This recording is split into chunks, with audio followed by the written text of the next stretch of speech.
Okay, well, welcome everybody who is able to join us for this live meeting and those that will be watching at a later time. This is Amber Hudson from First Makerspace, and we are here today to talk about the Teacher Geek resources that are available for teachers for the upcoming arrival of your Teacher Geek cart. And the latest information on that we have received directly from Teacher Geek is that they are still planning on shipping the carts out in the third week of October. So we are expecting those to head out next week. I know several of you have been on fall break or are currently on fall break, but hopefully you come back to a cart that you can begin to unpack and prep for, and we'll get PD scheduled and send you on your way to start using that cart for some amazing projects in your classroom. So very exciting. So the purpose of today's meeting is to talk about the resources that are available to teachers for free through the Teacher Geek website. So that website is www.teachergeek.com. And it's an easy way to hop online and access all of the resources that are available. So we're going to cover those and take a look at those today. So let me switch over here so I can share my screen and pull that up for you. Okay, if you can see that, could you give me a blue thumbs up sign or let me know in the chat that you're able to see the Teacher Geek website on the screen? Excellent. Thank you, Allie. Okay, so the Teacher Geek website looks like this. It's a little overwhelming just because there's a lot that you see when you initially open up the page. We're going to start over here on the left-hand side. So all of these icons that are over here are links to various parts of their website. I'm going to start with the standards. So this is at the very bottom of the left-hand side. If you click on standards, what you're going to find here is based on the grade level that you teach. So whether you're in elementary, if you scroll down, you'll see middle school. And then if you continue to scroll down, you'll see high school. This is the list of the projects across the top, and then which NGSS science standards are covered through that particular project. So what you'll notice, say, for example, there are several different projects on the cart that can be done in kindergarten, limited amount that actually match with the standards for grade 1, which is kind of interesting. There are plenty of things that you'll be able to find on there that will be appropriate for first grade. But you'll notice that several 5th grade standards and so on. So this is a great way to, if you want a quick way to check on a project and to see what area it matches with, this is a great place to start.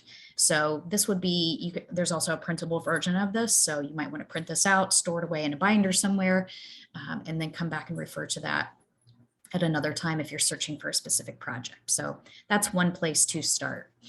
The next thing we're going to take a look at is actual individual projects. So for that, I tend to go to the Makerspace button over here on the left-hand side. For me, it just is an easy place to find a card for each of the projects on the card. So as you scroll through this, you're going to see each one of these cards represents a different project that can be completed on the cart. They are continually adding to this. So things like the flag waiver, which you all just received from STEM Teach, would be one of those new projects that we've seen in 2022. The electromagnetic projects are all new in 2021. So as they add new projects to Teacher Geek, they will supply those documents and items needed for the actual class here on this site. So I'm going to use the sale car as an example. So let's say that this was a project that I wanted to delve into. If I click on the card and scroll down, I'm going to find all of the resources that I need as a teacher to be able to prep and prepare and pull off this project in class. So one thing that you'll find is that almost all of the projects that are done have some type of video. So this one is done by a young girl, so it's kind of kid-friendly and upbeat to get them excited about the project. As you scroll down, you'll also find that they have build videos. So if you had students that refer to videos a little bit better, maybe, or need to see it second time, this is something that you could store in Clever or your Google Classroom that they could access. One of the things I love about the sale cart in particular is that this particular one has what I'm going to call a scenario video, which is the sale cart challenge. So the students, once they have their sail car built, they're then given this incentive to kind of go about as a way to get them excited about the activity that they're going to complete now that they've built their sail car. So they're given a scenario about pirates, and then they have to try to accomplish a task based off of this video. I've been told by Teacher Geek that they are in the process of updating all of their videos, and that every project will have a sail car type scenario video. You won't see those yet, but they are supposedly coming. So that's a neat feature that I love about Teacher Geek. After the videos, what you'll find are the documents. This is probably the most important part as an educator for what you would need to help yourself prepare for the project in class. So these tabs here represented under documents are where you're going to find the printable resources that you would need to complete a project. So every Teacher Geek project has a go guide. And so you're going to find that this particular project, the sail car, has a basic go guide and an advanced go guide. They are very similar. The advanced version usually it adds an additional few components to the build.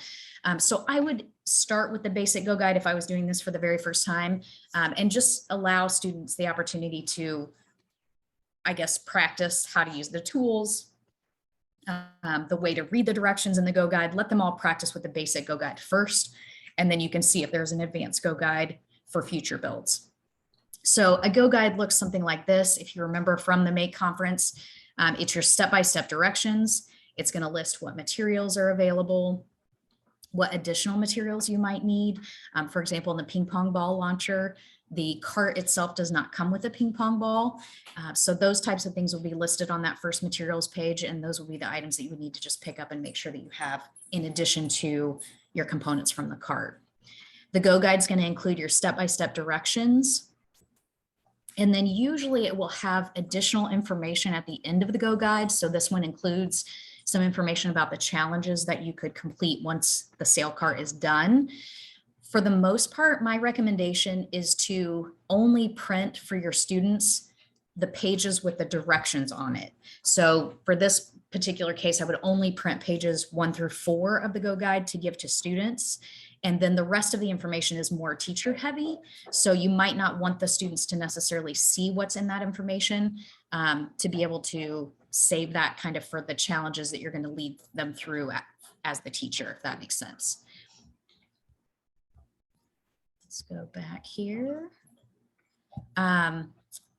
Once you have completed the build, then you have the option of doing labs or challenges. And this is really personal choice. It's going to be much more based on how much time you have, how your students typically handle those extras, and just, like I said, personal choice. So for the labs, what I love about this particular build with the sail car is that there are labs for almost every grade level. So even though the sail car might be, say, a second grade build standard wise, there are labs and activities that go up through the middle school age level. So it's really pretty cool, the resources that Teacher Geek has provided for teachers. So for this particular one, there's a push-pull lab, a wind lab for each grade level.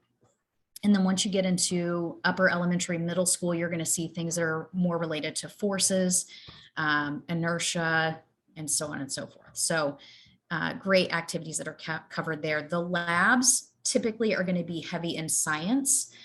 So a lot more data collection. So if you need a way to collect some grades for science, or you need some information that covers the science side of things, this is a great place to go to.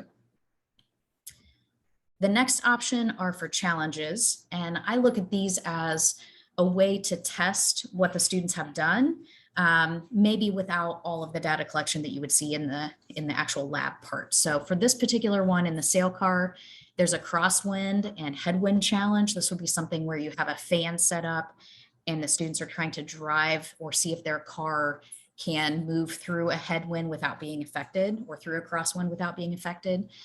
That's a great, students love having a way to test out what they've built. It gives them a way to be slightly competitive, sometimes too competitive, but it's helpful in that way. So challenges or are an option that you have.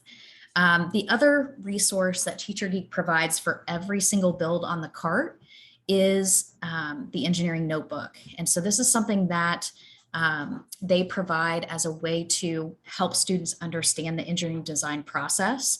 They have a couple different versions of it. A pre-K version through kindergarten, first grade version would be more picture-based. So for this particular one, they're testing by drawing what their sail looked like that they made for their car, and then measuring the distance of how far it went. So that's a nice version of this more advanced K3 version, where this time they're writing out the number instead of circling the number. So just small changes that make it a little bit more age appropriate. Okay, the last thing you will find under documents, under other resources, is a rubric. So TeacherGeek provides a rubric for every build that they have. I know there are a lot of varying opinions on using rubrics or not using rubrics in a makerspace or makerspace type activity. But if you choose to, they provide one for you. So that's a great feature that they have listed there as well. You'll also find under other resources, the STEM Market Challenge. This is also provided for every single project on the TeacherGeek cart. This kind of takes the project from, I don't necessarily want to call it a language arts perspective, but creating a marketing plan for the object that they have built. So it walks them through various ways of doing that. So you'll see here, it talks about the 4 Ps of marketing and how you can then promote what it is that you've built for a community outside of your classroom.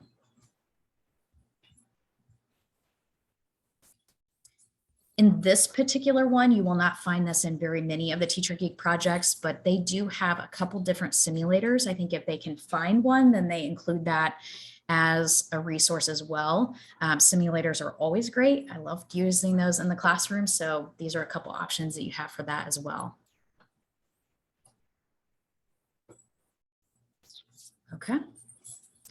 One piece of information that I want to share that is kind of a hidden secret of TeacherGeek. It's hard to find on their website, so I'm just going to tell you to search it this way.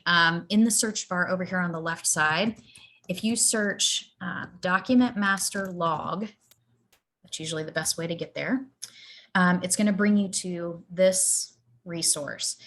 This is kind of, again, just an extra. It's something that I find really helpful, but it's also difficult to find. So the document master log, if you click on this link here, is going to list every project that they have on the cart and any of the documents that go with them. So for example, the grabber, the TeacherGeek grabber, is a build that focuses on animal adaptations. That particular project has a PowerPoint that goes with it. Not all of the projects for TeacherGeek do, but in this list here, what you'll find is every project in alphabetical order, and then any of the resources that go with it. So for example, the Breaking Bridge activity, you'll find all of the documents here for the 3.5 version, all the documents for the 6.12 version. So this is just kind of handy. It's really no different than looking at it in the way that we just looked at it on the individual project. This one just shows you every single project that is there and the documents that go with it. So again, that was the document master log. I find the easiest way to find it is just to search for it, and you'll be able to see every single document for each project. Okay. Any additional information that you find over here on the left-hand side are going to be pretty similar. So that first Makerspace card that we clicked on that showed us all of the different project cards, you're going to see the same version of that under STEM and STEAM, the same version under science, the same version under engineering and technology. You'll see up here across the top, they have these little cards. You can also search for particular topics using those or clicking over here on the side. So several options for that.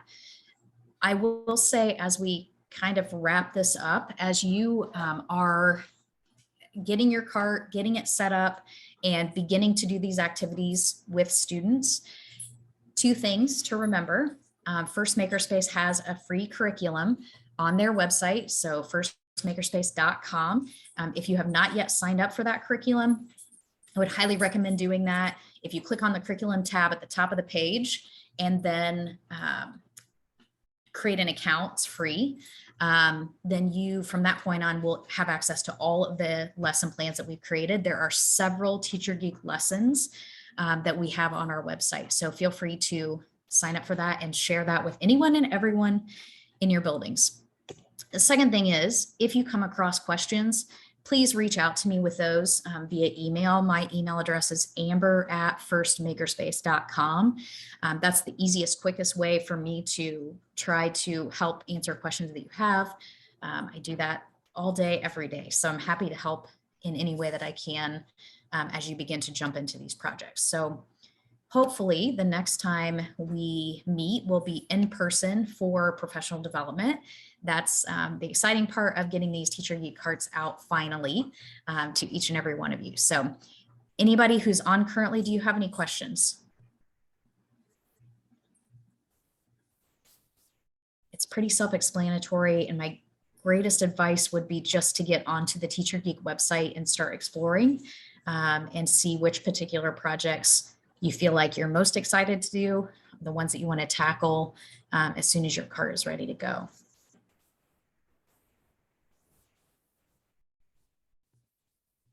Okay, we will wrap up with that. And again, email me if you have any questions or need any input on projects and grade levels. I'm happy to help in any way I can. So thank you all for hanging out today.